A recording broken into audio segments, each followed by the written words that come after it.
चीन के हुनान प्रांत में विश्व का सबसे लंबा और बड़ा शीशे का पुल है। शीशे के इस पारदर्शी पुल की लंबाई 430 मीटर है और उसकी चौड़ाई 6 मीटर। हुनान में झांगजियाजी कैनियन तक यह फैला पुल जमीन से 300 मीटर ऊंचा है।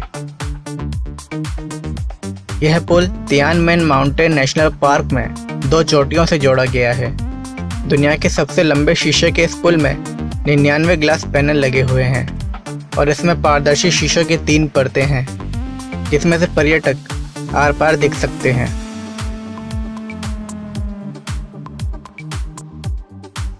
इस ब्रिज को बनाने में $3.4 मिलियन का खर्च आया है।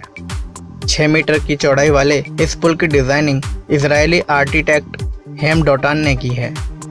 शीशे के बने इस पुल में जाने के लिए पर्यटकों को पहले से ही टिकट बुक करवाना पड़ता है, क्योंकि एक दिन में इस पुल पर केवल 8000 लोगों को ही जाने की अनुमति दी जाती है।